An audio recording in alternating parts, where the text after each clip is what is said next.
Ravan Ravi breadth रघुबीरा देखि विभीषण भयउ अधीरा भयउ अधीरा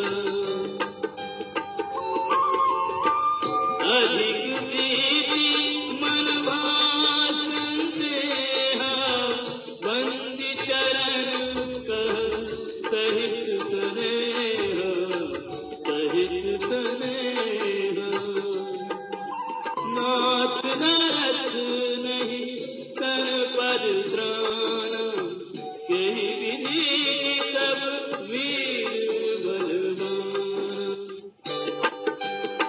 सुनहुँ सखा कृपा निधाना जेहि जय होय सो Chandana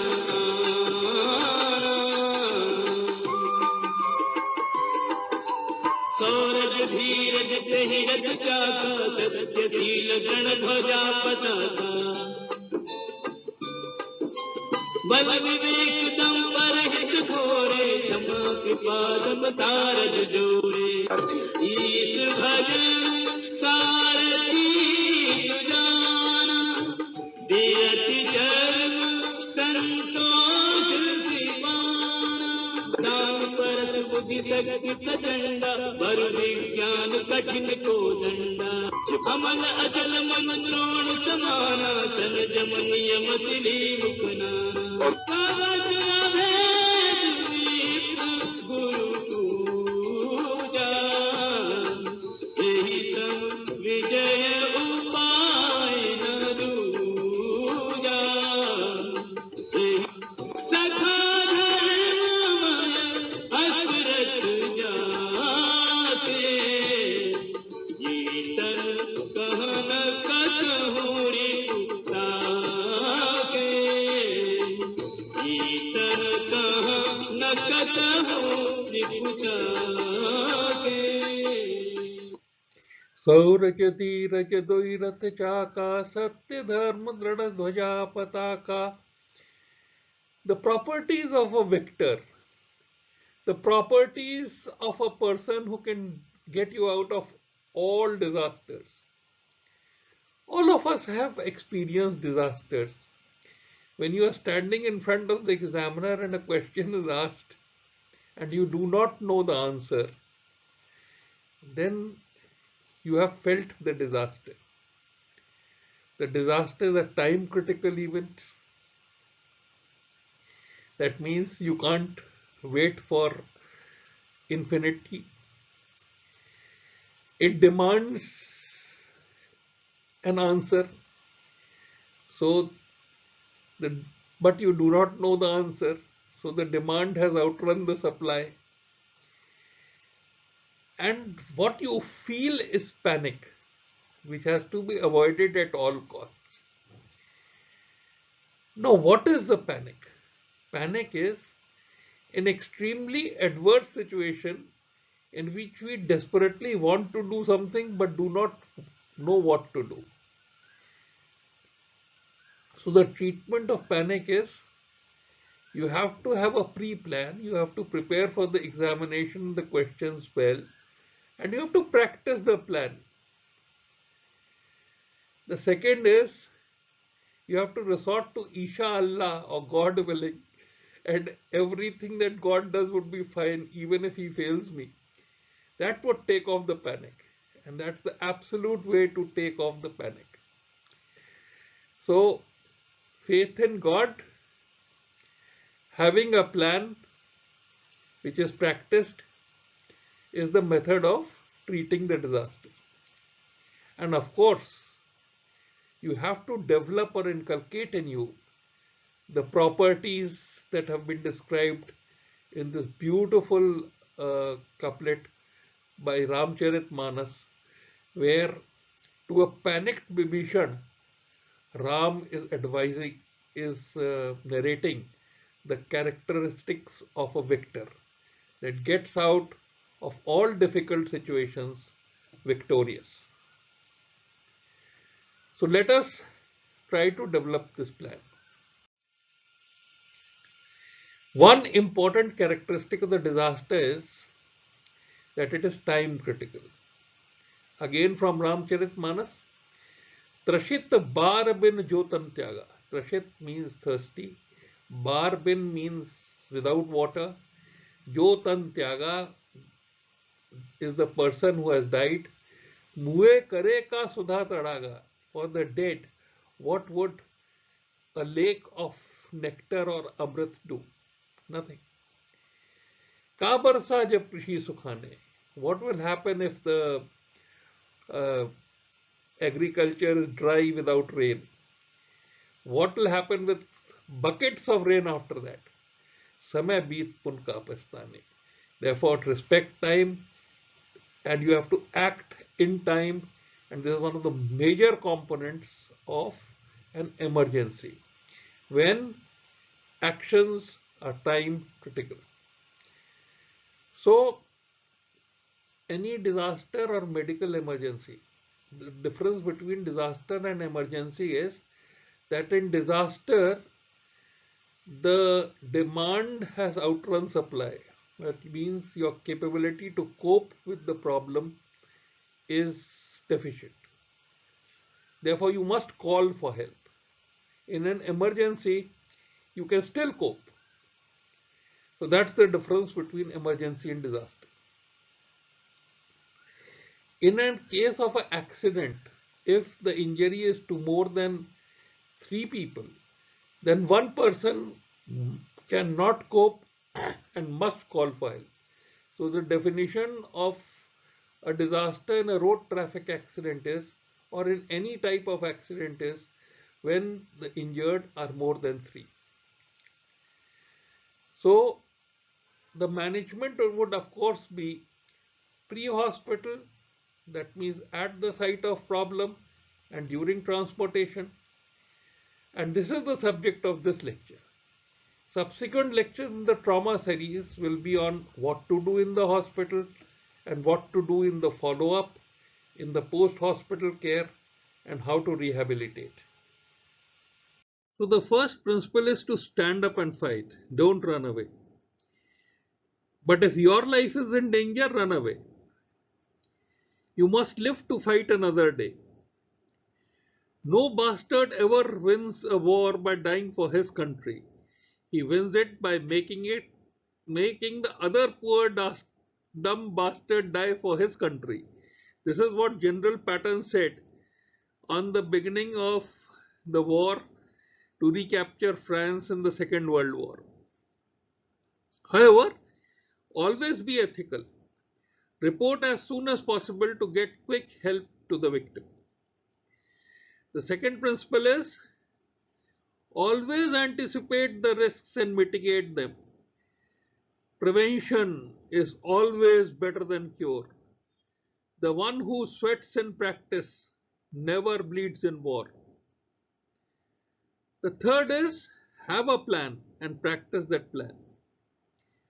The fourth is set the priority. Save life, save limb structure, save limb function. And what is the plan? The plan is save yourself first, help contain the disaster so that many do not get involved, call for help, move yourself and victims to a safe place so that the next car that comes doesn't overrun you. Fifth is classify victims into walking, talking, breathing, and bleeding, broken, dying.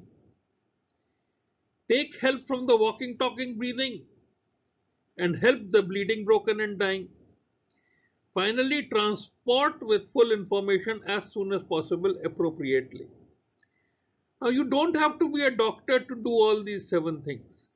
And therefore, the person who's at the site is the most important, and he's called as the first responder.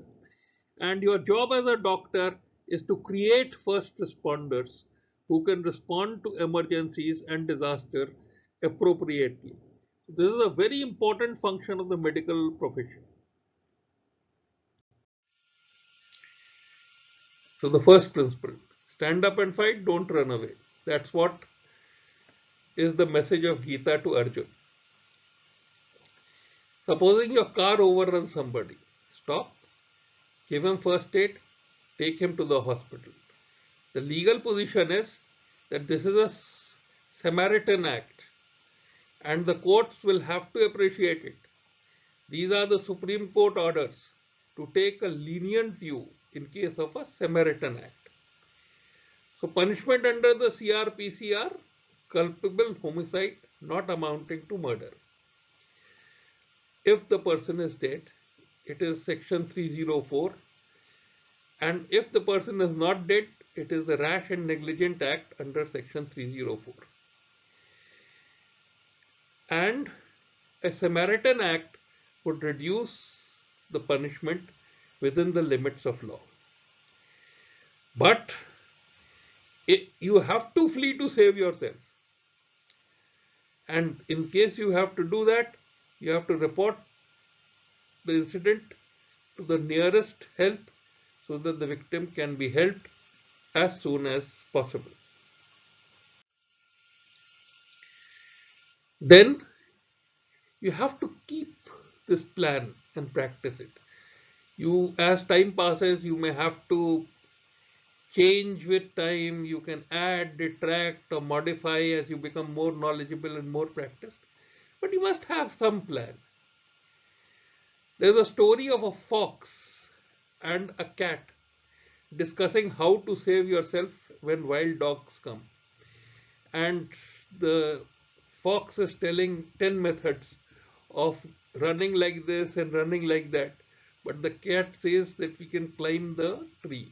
So when the wild dogs came, the cat had one method and she climbed the tree and the fox was eaten. So have a plan and you have to practice it.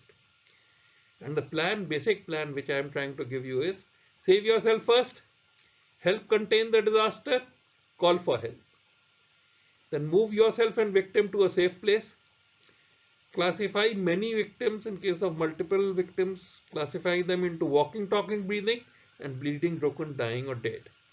Take the help from the walking, talking, breathing, and help the bleeding, broken, and dying.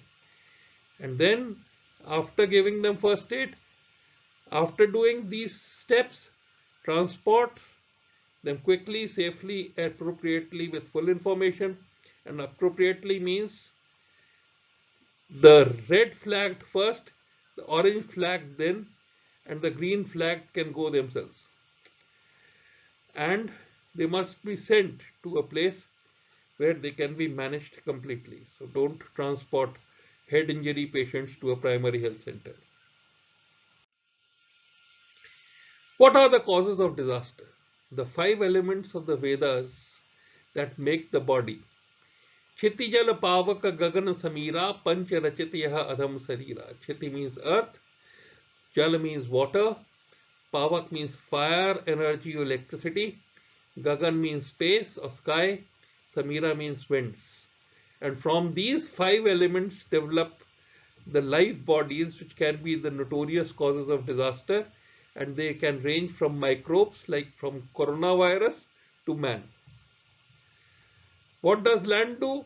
Earthquake and landslides, water, tsunami, to drowning, to lost at sea, fire and electricity, air raids and missile attacks from the sky, cyclones and hurricanes from the wind, and then microbes to man are the potential causes of disaster.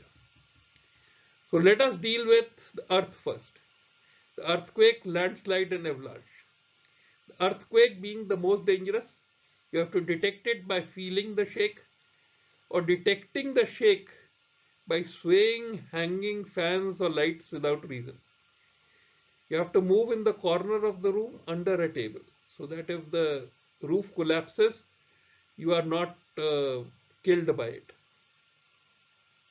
If there's no shake for 5 minutes, you have to get out and walk away from the building. You have to use the stairs and not the lift. The stairs should preferably on the side of the building instead of being at the center of it. And Japan has made buildings with elastic foundations. So the frequent earthquakes that happen can shake them but not make them collapse. So these are methods of mitigating the disaster, mitigating the risk of damage. Then after the save yourself and understanding the causes of disaster, we move to water. So you have to learn swimming and how to use life jackets. But if you don't have life jackets, you have to hold to something that floats. There's a story of a man who caught hold of a gas cylinder, and when the tsunami came, the gas cylinder made him float quickly to the surface and have at least the chance to breathe, if nothing else. So that is an intelligent thing to do. Then when you are floating, don't fight the current. You have to avoid swirls and sharks. Then you have don't if you are on a boat, don't go far from the shore. If the engine has failed, you have to paddle towards it. Then how to mitigate the risk in the boat? You have to don't die of thirst or hunger if you have adequate supplies. You have to maintain the communication systems and you have to use them to call for help. Mayday and SOS are important signs. Red flag, waving a red flag is a sign for help. On a call for help, you must remember to send a complete information loudly, clearly, slowly on what has happened, to how many, when, where, how and why, what to do with the resource, with what resources to bring, and the safest, quickest way to get to the site of the disaster. In case of fire or electricity, most important, mitigate the risks. In high-rise buildings, have fire extinguishers, have clear signs of how to exit. Then you must detect early. If there is a smoke, there must be a fire. You must be able to deal with smoke. Smoke rises, so you keep low, so that you don't breathe in smoke. If there is a gas leak and the gas is heavy, then the gas settles to the floor and you keep your nose as far from the floor as possible. Then you must use fire exits, stairs on the side of the building, but never the lifts. If somebody is on fire and running, the four clear-cut principles are stop, drop. Remember that a vertical matchstick would burn faster than a horizontal one. So stop, drop, roll and cover. What the roll does is that as fire goes towards the sky, if a person is rolling, then all the sides, one of the side will not burn more. And cover means you take off the oxygen supply by a wet blanket, and that would stop or douse the fire and save the person. In case of electricity, you have to use insulator above, below and around. In the lightning, don't use pointed conductor at the clouds. Especially on mountains, when you are high and near the clouds, this lightning can do havoc. Then you must remember the insulator under the feet. If you are standing on wet ground, then your wet shoes and chappals may be good insulators and may invite death by lightning. Then learn how to switch off the current.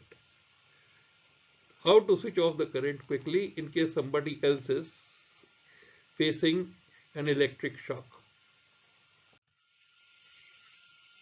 The sky and the space, the air raid, the nuclear attack. I asked that if in 5 minutes there is to be a nuclear attack on this place, what would you do? Well, the best place is jump into the well.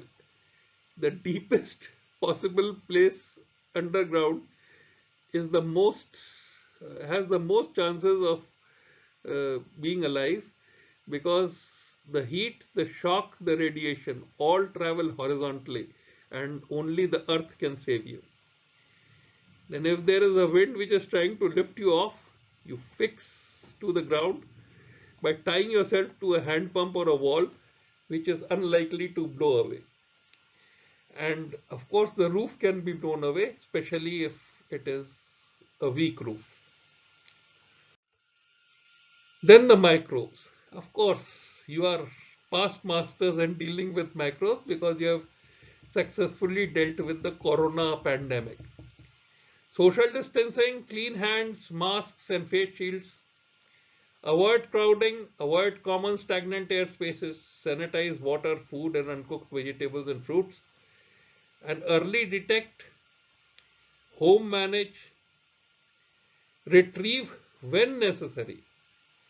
Don't, if you have a simple fever or a simple cough, don't start crowding the hospital.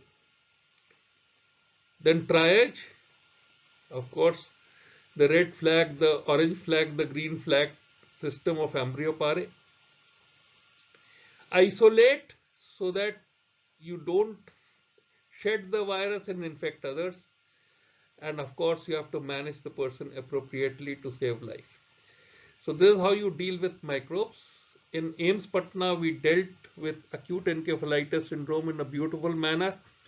We did a time, place, and person distribution micro mapping. We'll you see the micro map here, and you find that the epidemic is restricted by the Saryu River. So we assume that the microbe travels by the fecal-oral route on the northern banks of Saryu and is unable to cross the midstream. So we did a clean water campaign in Muzaffarpur. Clean water, clean uncooked vegetables, clean uncooked fruits, and wash hands with soap.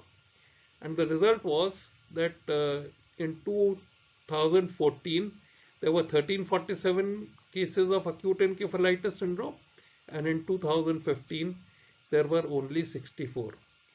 So understand the microbe, see how it gets transmitted, and try to make the host agent transmission host and try to immunize the host. So they did a Japanese encephalitis vaccination campaign, but that didn't work because the microbe was not Japanese encephalitis was only 5% of the microbes that were infected. So we stopped the transmission, finding that the transmission is fecal-oral or waterborne. So this is a great way to deal with microbes. If you can't identify the organism, if you can't immunize the host in time, then you try to identify the transmission and stop it. And social distancing and cleaning hands and using masks are good ways to stop airborne microbes like the coronavirus. Then the most dangerous, the man. So you avoid conflicts. You have to be Ajata Shatru, without enemies. You have to be Vishwamitra, friend of all. So avoid conflict. If you have a conflict, resolve it as soon as possible without hurt or damage to anybody.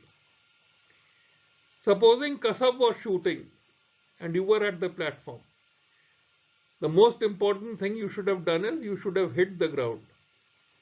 And if you were near a train, you should have entered the compartment, and that is called as hit the ground and seek cover.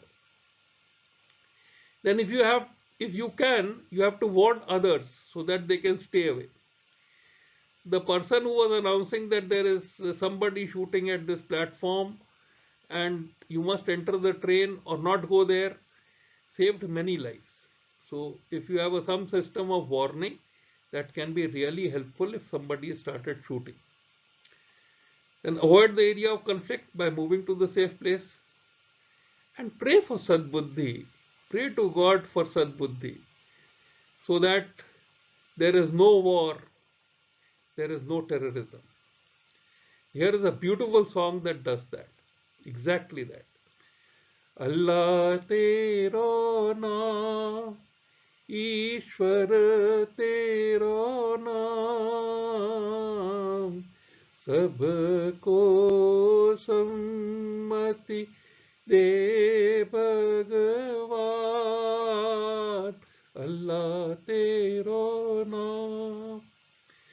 ओ सारे जग के रखवाले, निर्बल को बल देने वाले,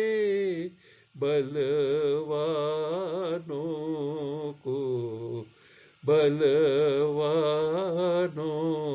को दे दे ज्ञान अल्लाह तेरो नाम। The next is, after you've saved yourself, you have to help contain the disaster. You have to lead or follow. So lead or follow.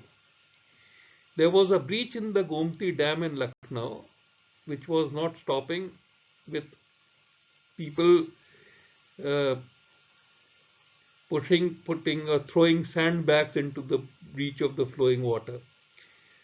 So there was a general in the army who pushed the whole truck into the breach, and the breach stopped. So this presence of mind is important, and that helps contain the disaster.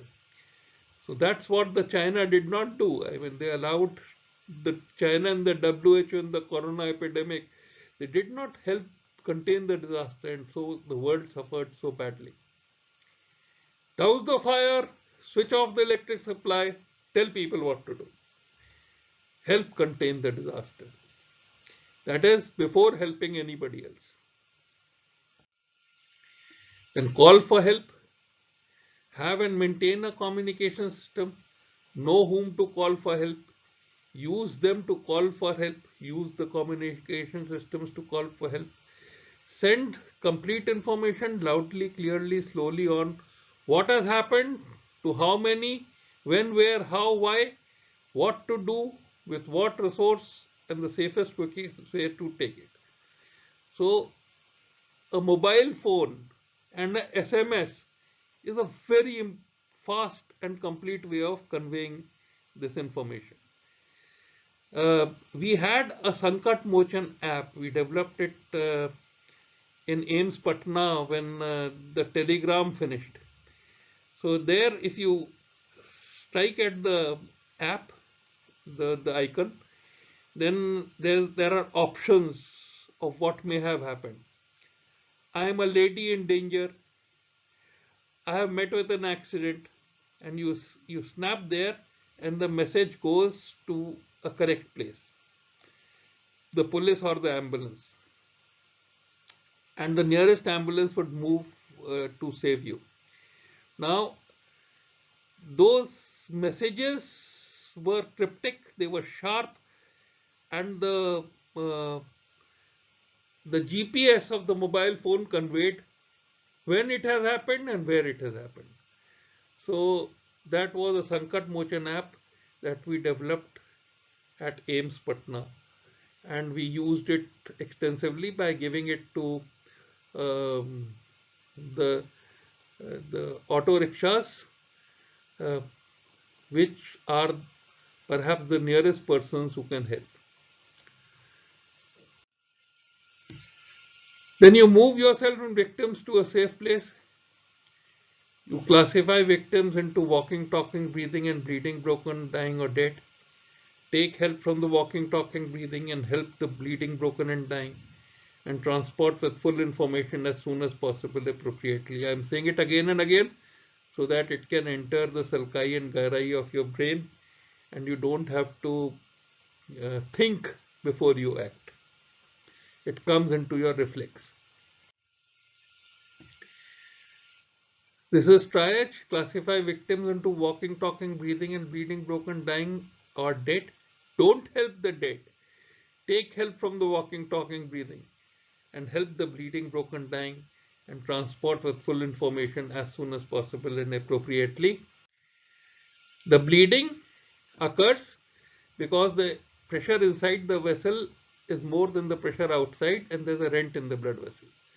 You have to decrease the pressure inside by elevation, increase the pressure outside by pressure or compression bandage, and you have to keep the status till there is a clot which seals the rent. So you must learn how to tie a good compression bandage. If an artery is bleeding in spurt, you may have to use a tourniquet. The 4 principles governing the use of tourniquet are: avoid it as far as possible, always tie it on a single bone, not on a double bone like forearm or leg. So use the arm or the thigh. You must not tie too tight, otherwise you will damage the nerves. Not too loose, otherwise you will block the veins and leave the arteries so that there is more bleeding. And then you have to make sure that in the upper limb, the tourniquet is released for 5 minutes every hour that you are using it, and in the lower limb, it is released for 5 minutes every 1.5 hours. So then we move on to the broken. The most dangerous broken is the cervical spine. And in the cervical spine, you have to suspect and detect it in all cases of head injuries or comatose patients.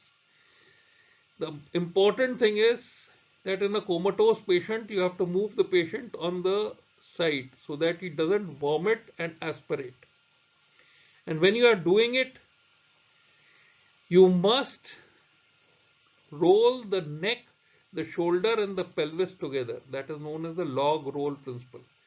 The second thing is you must give a pillow if the patient is on the side, which has the height between the cheek and the tip of the shoulder, so that the neck doesn't bend sideways. You can use a 4-post collar if you have it.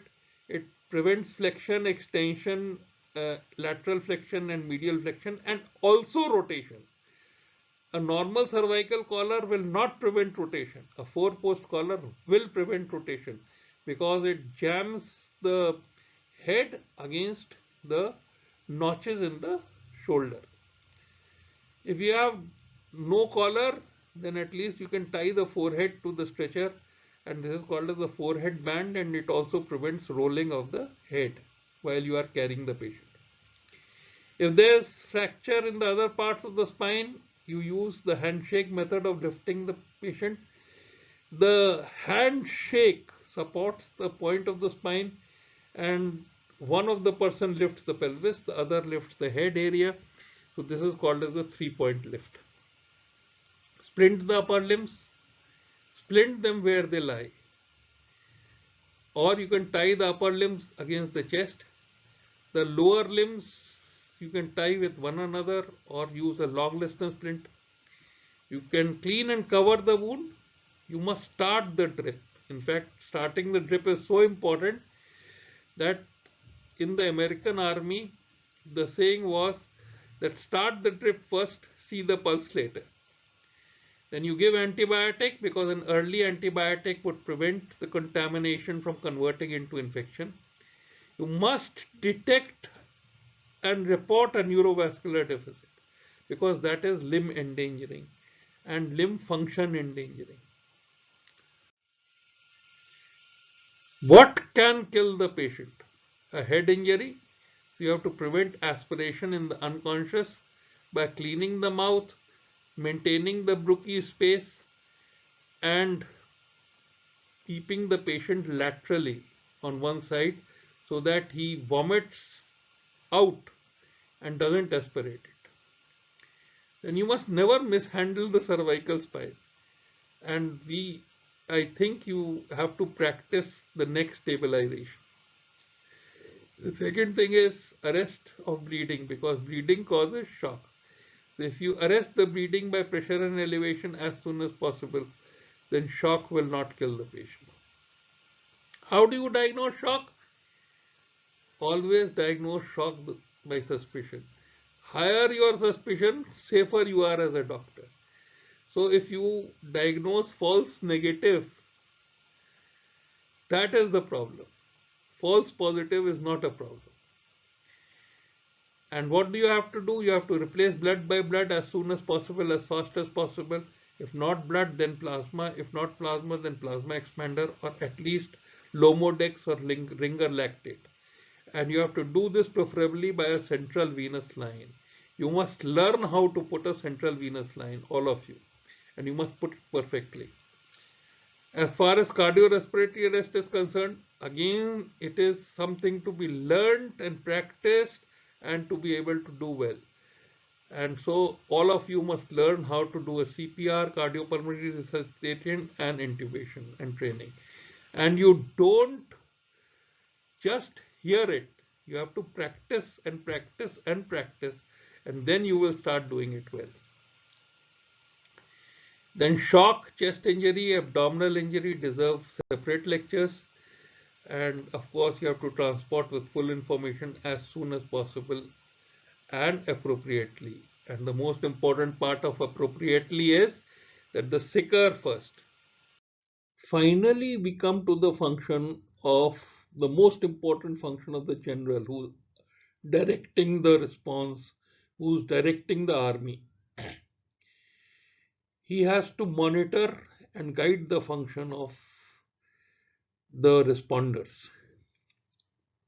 The most important and the first thing is perceive, process the information in the war room, perform as per the evidence, and then present your performance so that others can be guided in future or at different places as to what is the optimal performance. So perceive what has happened, when, where, in whom, how and why, and then what. These W's make the heart of data collection. Then you describe the time, place, and person distribution and see the time, place, and person distribution of the encephalitis epidemic of 2012. This is micro mapped below, and this is a part of perception. Then you process the perception. Then you use available information or knowledge or education to determine what to do, to define the action, time to time action, and analyze the effect of action. So the keywords are perceive, process, perform, present, and optimize the response. In a epidemic or in a war situation, you have to do it 24/7 all the time.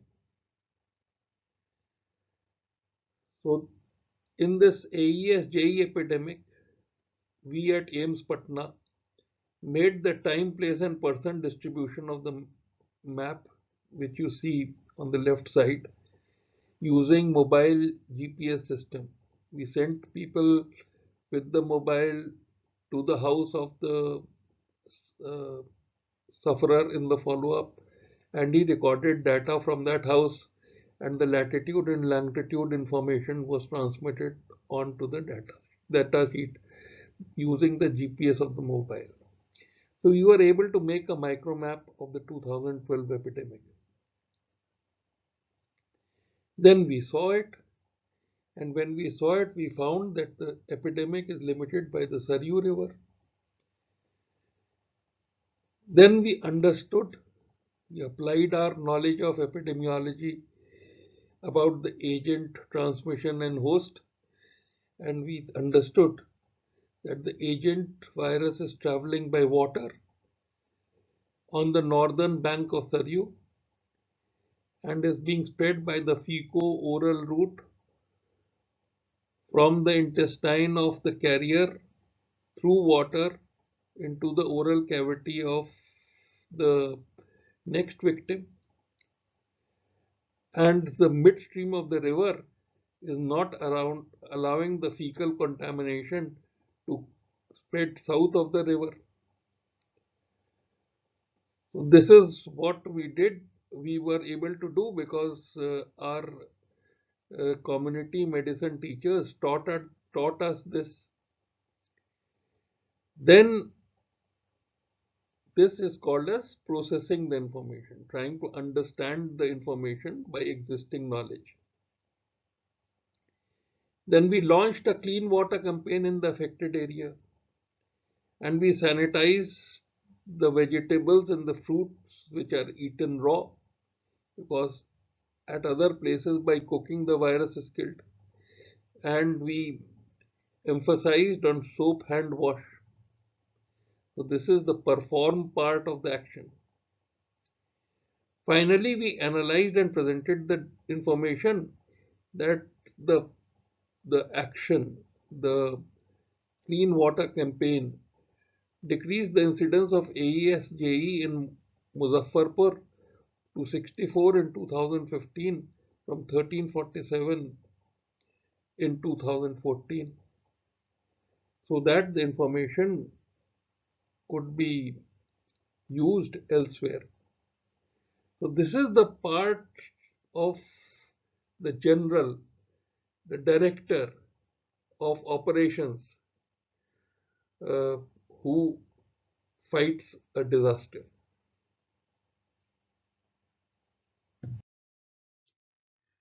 To analyze credibly is a unique ability, and that is why epidemiologists are required in epidemic. Here is an example where we have tried to figure out when will the corona epidemic finish in India.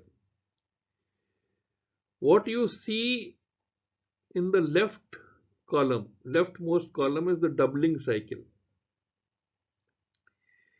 And these are the doubling cycles that may be needed for the herd immunity to be so much that the virus will not find any place to go and will have to finish, because the transmission will become zero.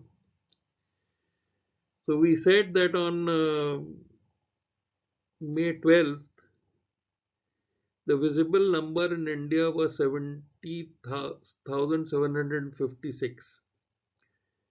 If they are 20% of the total people who are shedding the virus, the 100% of 77,56 will be 3,53,780. Now we are doubling them.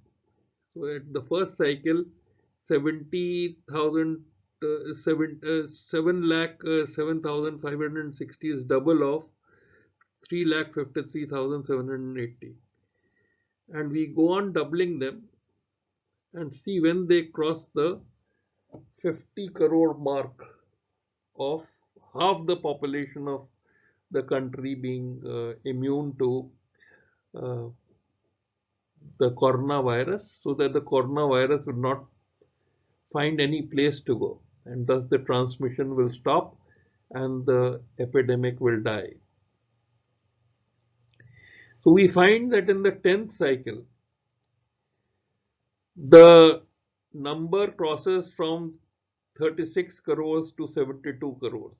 So we can assume that in the 10th to 11th doubling cycle, the epidemic, the herd immunity levels would be above 50 crores and the epidemic will die.